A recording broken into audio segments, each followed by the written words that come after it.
Hello everyone, কেমন আছেন সবাই? আশা করছি সবাই খুব ভালো আছেন আর সুস্থ আছেন। আজকে আমি আবারও আপনাদের জন্য নিয়ে এসেছি আরও একটা ছোট্ট মিনি ব্লগ।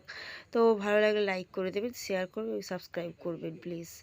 তো সকাল সকাল ঘুম থেকে উঠি, বানিয়ে নিলাম একটু চা আর সাথে নিলাম 3টে গজা। এই গজাগুলো কিন্তু আমার মা বাড়িতে বানিয়েছিল। আর কেন 3 কাপ চা বানালাম?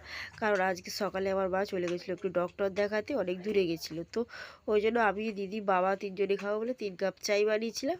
আর তারপরে চলে গেলাম একটু দোকান থেকে আমার অনেক কিছু আজকে আনার ছিল। আজকে যেহেতু বৃহস্পতিবার নিরামিষ আর কালকে উপোস আছে, তো অনেক কিছু নিয়ে আসবো বলে দোকানে চলে গেলাম।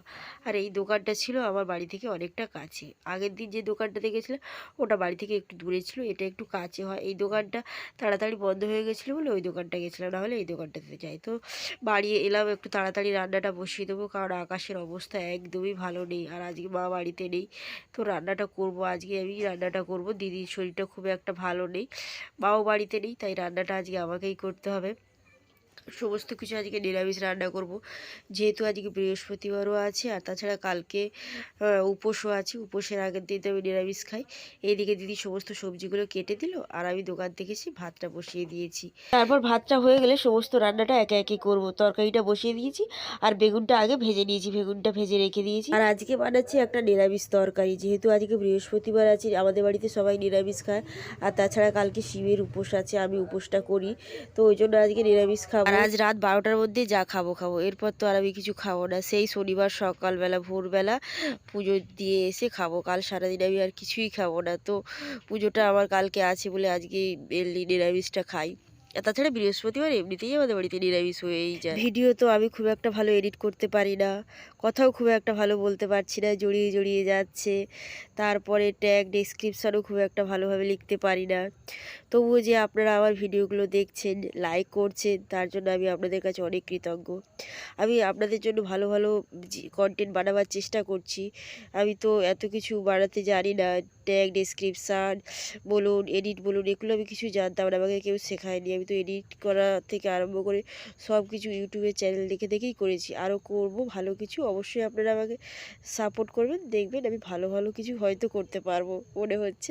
তো যাই হোক, আজকে দুপুরে তো আমি অনেক কিছুই খেতে পেয়েছি। মুগের ডাল, বিন কড়াই আলু ভাজা, বেগুন ভাজা আর চিচিঙ্গা আলু বড়ি দিয়ে তরকারি, বেগুন ভাজা, বিন কড়াই ভাজা, মুগের ডাল, এগুলো তো আমার খেতে খুবই ভালো লাগে। আমার তো মাছ বেশি খেতে ভালো লাগে না, নিরামিষটাই খুব বেশি খেতে ভালো লাগে। আর তারপরে এরকম যদি ভাজা হয় সাথে মুগের ডাল, আমার তো খাওয়াটা জমেই যাবে। আমার তো কালকে উপোস আছে বলে আজকে তো আমি ভালো ভালো কিছু খাবো, আর হয়ে গেছে নিরামিষ। নিরামিষটা যেহেতু আমার ভালো লাগে, কোনো কথা নেই, আজকে তো খাবারটা আমার জমেই গেছিলো।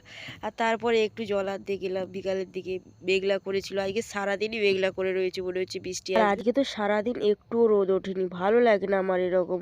বর্ষাকালের সময় বর্ষা হয় না, শীতকালের সময় বর্ষার মতো আকাশ করতে থাকে, সারাদিন মেঘলা, সকাল থেকে একটুও রোদ দেয়নি, একটুও রোদে বসতে পারিনি, শরীরটা এত অসুস্থ। একটু রোদে যে বসবো, রোদ আসছে না, বিরক্ত লাগছে। তো যাই হোক, সন্ধ্যেবেলা ঘুম থেকে উঠে মা একটু সাবুর পায়েস করে দিয়েছিল। সাবুর পায়েস যেহেতু খুবই ঠান্ডা হয়, আমি তো একটুখানি খেয়েছি, যেহেতু আমার ঠান্ডাটা আগে থেকেই লেগে আছে, তো একটুখানি সাবুর পায়েস খেয়েছি।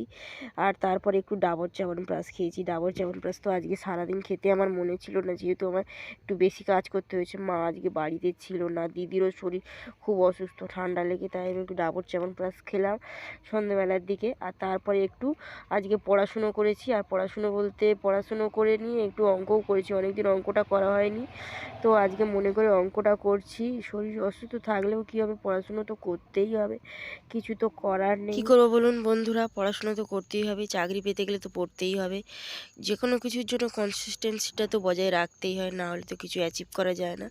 তো যাই হোক, আজকে রাতের খাবারে মা রুটি বানিয়ে দিয়েছিল। আমার আর দিদি যেহেতু খুব ঠান্ডা লেগেছিলো, তাই জন্য রুটি বানিয়ে দিল, বললো যে রুটি খেতে, কিন্তু কালকে উপোস করবো আর আজকে রুটি খাবো, কাল তো আমি সারাদিন ভাত খাবো না, ওই জন্য আজকে ভাতই খেয়ে নিলাম। আর তার সাথে এই শসাটা কেটে নিয়েছিলাম, যদি অ্যাসিড হয়ে যায়, ওই জন্য শসাটা কেটে নিলাম আর ভাত খাচ্ছি। আর ওবেলায় যা রান্না হয়েছিল সেটাই দিয়েই আজকে ভাতটা খেয়ে নিলাম।